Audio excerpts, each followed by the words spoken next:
पर लगेंगे हर बरस मेले, वतन पे मरने वालों का यही बाकी निशान होगा। साथियों, प्यारे बच्चों, यहाँ पर उपस्थित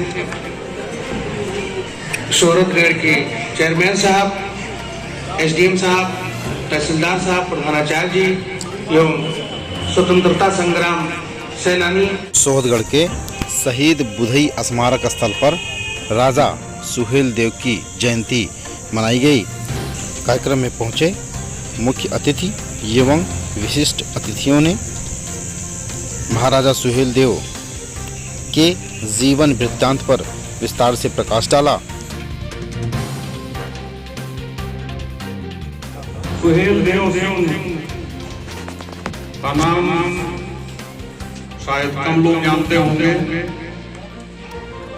लेकिन इतिहास को जानने वाले लोग ये जानते हैं कि राजा सुहेल देव सिंह 11वीं शताब्दी के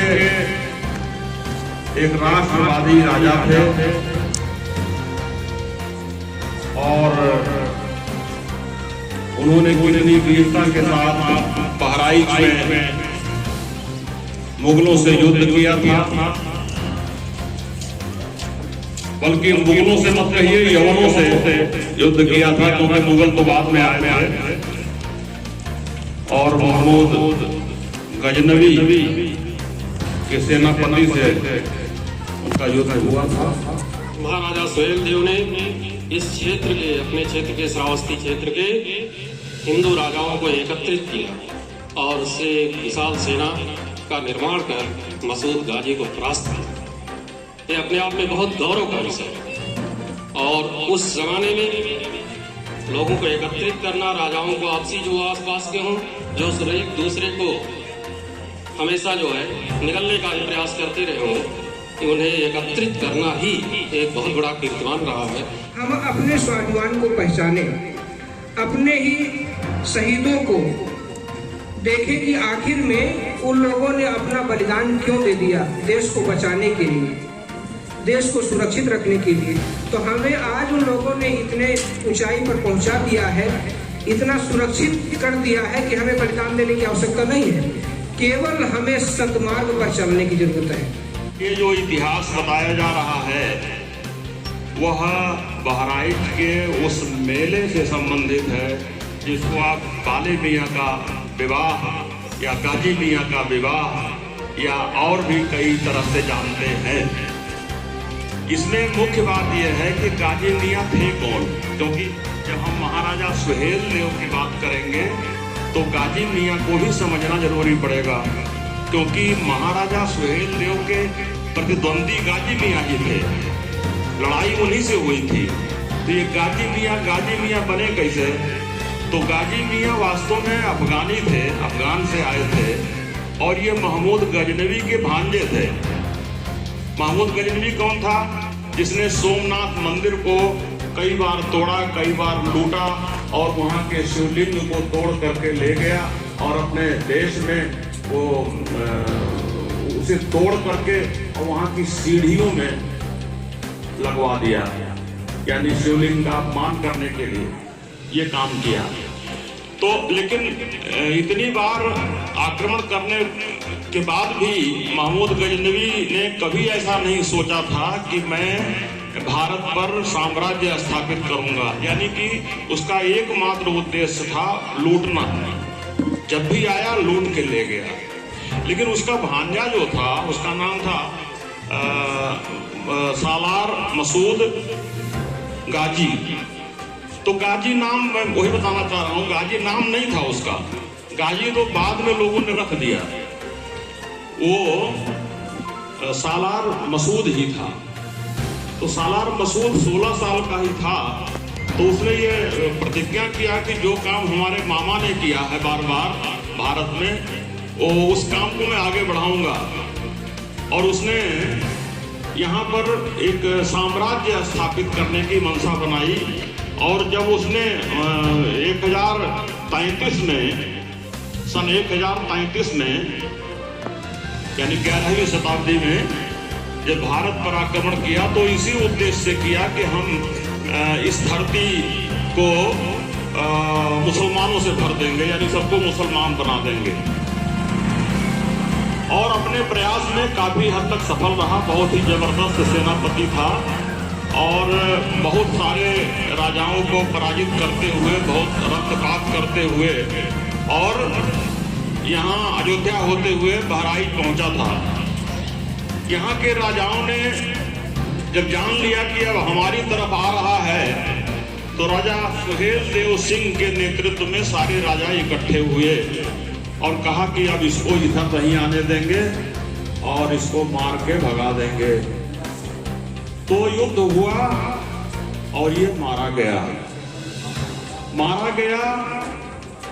तो चूंकि इसने इतने हिंदुओं का वध किया था कि उस वध करने के नाते उसको ये उपाधि दी गई कि ये गाजी है, यानी जो एक निश्चित सीमा तक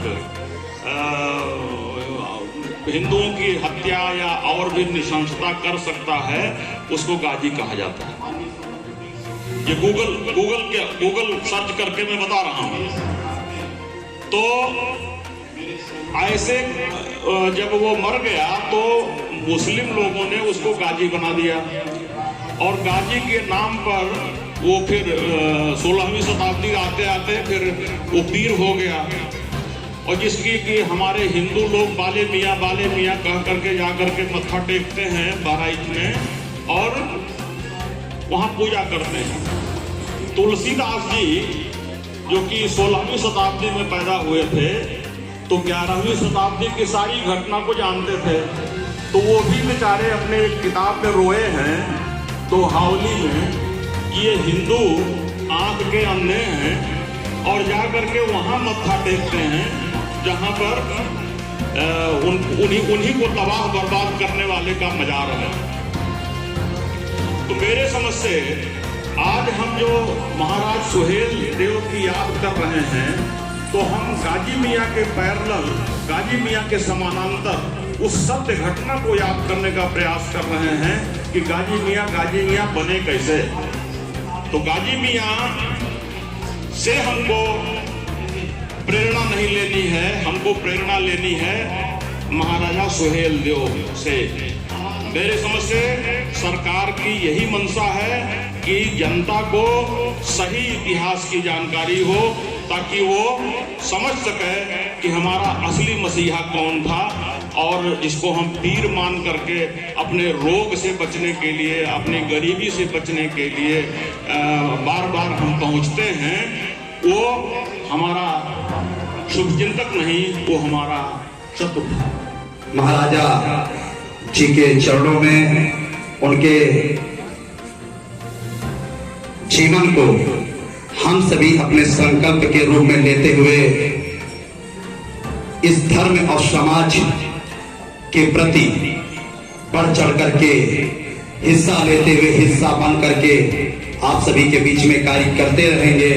नगर पंचायत शौरतगढ़ स्थित शहीद बुधई स्मारक पर महाराजा सुहेल देव जयंती के अवसर पर मुख्य अतिथि के रूप में मंच पर विराजमान आदरणीय चेयरमैन साहब, मुख्य सचिव गौरव जी, आदरणीय सभासदगण, आदरणीय प्रिंसिपल साहब, हमारे साथी दल्लार साहब और शहीद बुधई दास के परिवारजन से बैठी हुई श्रद्धेय माता जी और स्वतंत्रता संग्राम सेनानी परिवार से उपस्थित जो भी संग्रामजन, नगर के संग्रामजन और प्यारे बच्चों,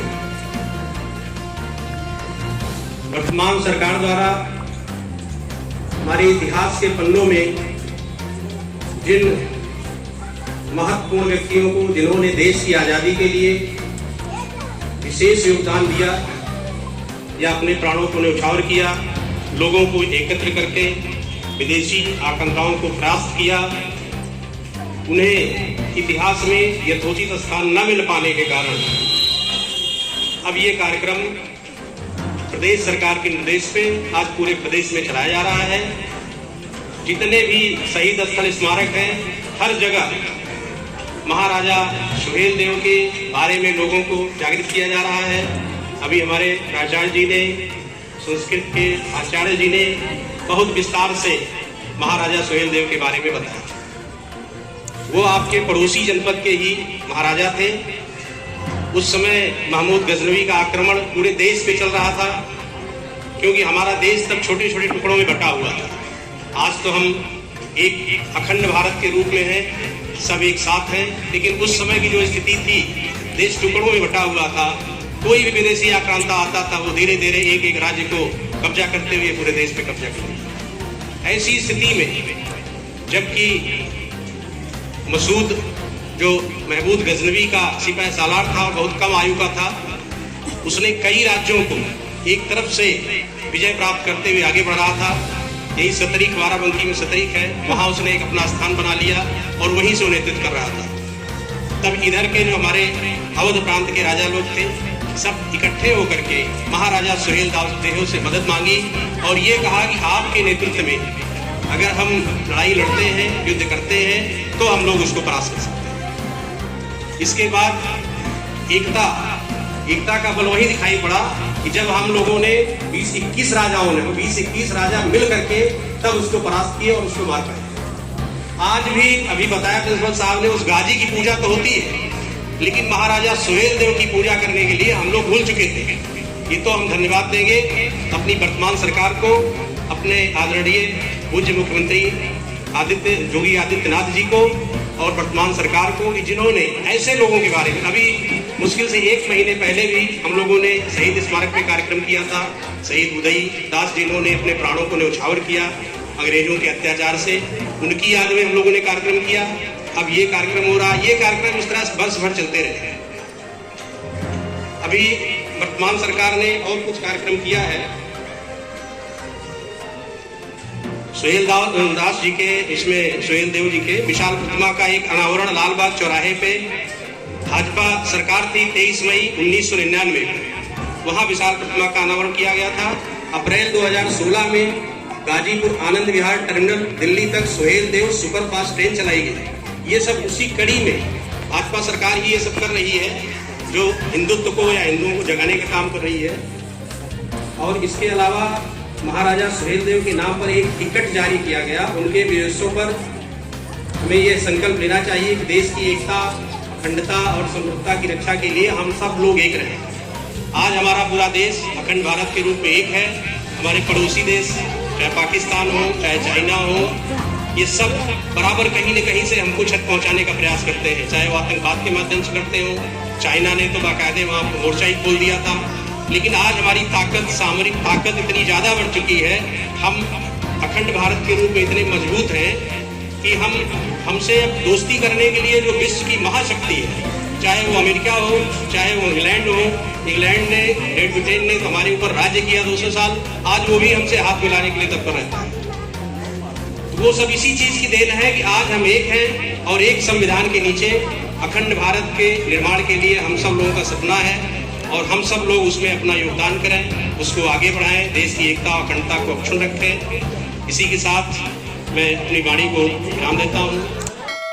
हमारे चैनल को सब्सक्राइब कर लें ताकि सिद्धार्थनगर जनपद की हर छोटी बड़ी खबर आपको मिलती रहे।